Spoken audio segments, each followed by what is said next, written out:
Saya Miftahul Irsyad dengan NIM 18 11 10 10 10 085, mahasiswa Permatasari dari kelas ICZM ITERA.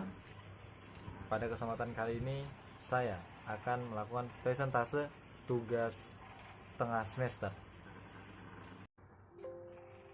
Pada kesempatan kali ini saya akan menjelaskan tentang rencana zonasi wilayah pesisir Provinsi Kepulauan Bangka Belitung.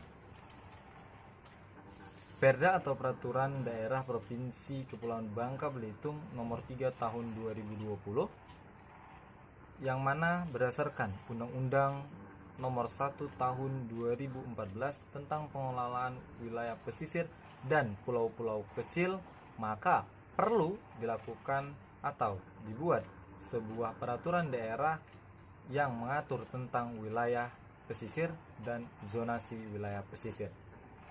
Pada kesempatan kali ini saya akan membahas tentang Perda Provinsi Kepulauan Bangka Belitung, yang mana Perda Provinsi Kepulauan Bangka Belitung ini telah disusun tahun 2020 sampai dengan masa 2040. Maksud dari rancangan pengelolaan wilayah pesisir dan pulau-pulau kecil di Provinsi Kepulauan Bangka Belitung adalah rencana yang memuat susunan kerangka, kebijakan, prosedur, dan tanggung jawab dalam rangka pengelolaan wilayah pesisir dan pengambilan keputusan-keputusan yang ditetapkan di Provinsi Kepulauan Bangka Belitung. Pengertian zona inti wilayah ialah wilayah yang merupakan wilayah pesisir dan pulau-pulau kecil yang dilindungi, yang ditujukan untuk perlindungan habitat dan populasi sumber daya pesisir dan pulau-pulau kecil, serta pemanfaatan hanya terbatas untuk penelitian saja. Jadi yang dimaksud dari zona inti ini ialah wilayah yang dimanfaatkan hanya atau yang dimanfaatkan sangat terbatas hanya untuk penelitian saja. Kemudian tujuan daripada pengelolaan wilayah pesisir ini adalah yang pertama, perlindungan ekologi. Yang dimaksud dengan perlindungan ekologi ini termasuk dari rehabilitas, revitalisasi, dan meningkatkan kualitas lingkungan untuk menjamin pengelolaan dan pemanfaatan potensi sumber wilayah dan laut secara berkelanjutan. Selanjutnya, yang kedua adalah pembangunan ekonomi, yaitu mendorong pemanfaatan potensi sumber daya pesisir dan laut secara optimal, berkelanjutan, dan berkeadilan untuk meningkatkan pertumbuhan ekonomi di wilayah pesisir tersebut. Yang ketiga ialah membangun sosial budaya, yaitu membuat sesuatu panduan bagi semua pemangku kepentingan untuk ikut berpartisipasi dalam memajukan wilayah pesisir dan laut untuk meningkatkan kesejahteraan. Dan yang selanjutnya, fungsi daripada peraturan daerah ini pada dasarnya cukup banyak, diantaranya ialah sebagai bahan pertimbangan pembangunan jangka menengah, instrumen penataan ruang pada wilayah pesisir, pedoman dalam rujukan konflik pesisir, dan banyak lagi yang lainnya. Baiklah, saya Nabila Zakiati Salma dari Universitas Riau akan melanjutkan presentasi teman saya Irsyad, yaitu saya akan membahas tentang target. Di sini juga kita akan mempunyai target dalam peraturan daerah Provinsi Bangka Belitung, yaitu untuk mencapai target daripada peraturan daerah yang telah disusun, maka perlu juga membuat kebijakan dan strategi agar apa yang telah direncanakan dapat berjalan dengan optimal.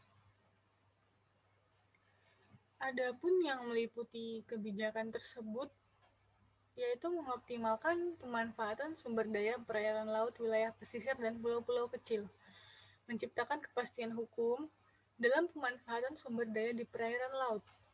Wilayah pesisir dan pulau-pulau kecil mengendalikan pemanfaatan sumber daya perairan laut, wilayah pesisir dan pulau-pulau kecil secara efektif, tertib, dan berkelanjutan.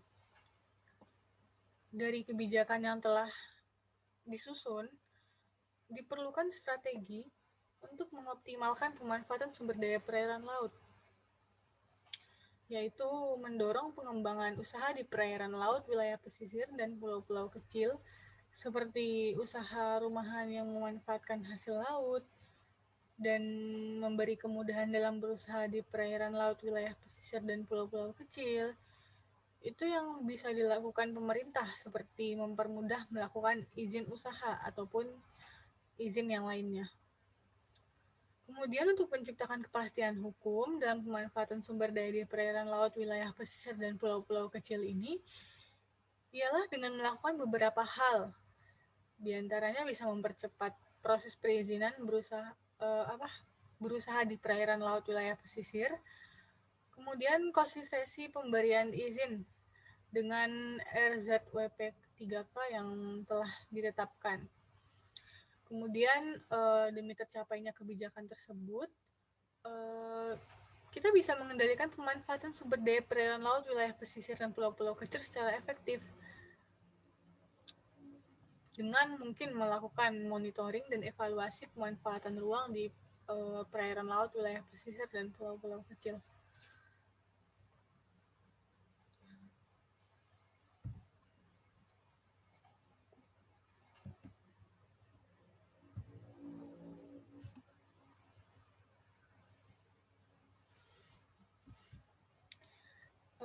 Selanjutnya kita masuk ke rencana alokasi ruang. Rencana alokasi ruang juga masuk dalam pembahasan peraturan daerah Provinsi Kepulauan Bangka Belitung, yang mana kita ketahui bahwa alokasi ruang yang dimaksud meliputi 3 hal, yaitu kawasan pemanfaatan umum yang nantinya akan disebut KPU, kawasan konservasi yang akan disebut KK, dan alur laut yang akan disebut AL.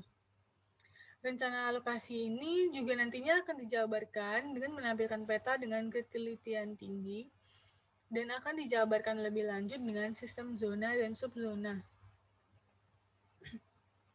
Itu bisa digambarkan dalam peta. Nanti saya akan menunjukkan peta zonasi. Ya, walaupun alokasi ruang pesisirnya telah diatur oleh pemerintah pusat, namun ini tetap tidak dipisahkan dari pemerintah daerah yang berhadapan langsung dengan wilayah tersebut.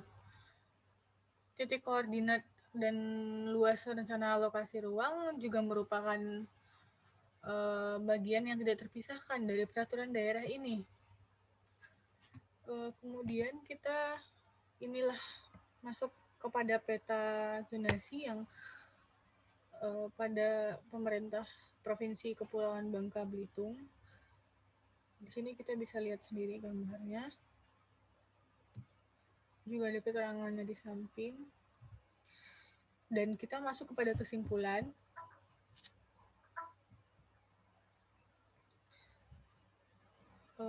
Kesimpulannya itu ditetapkan Perda ini akan memberikan kepastian hukum dalam perlindungan ekosistem pesisir, ruang penghidupan masyarakat pesisir, dan investasi. Tentunya ini sejalan dengan program pemerintah dalam meningkatkan iklim investasi dengan tetap menjaga lingkungan secara berkelanjutan.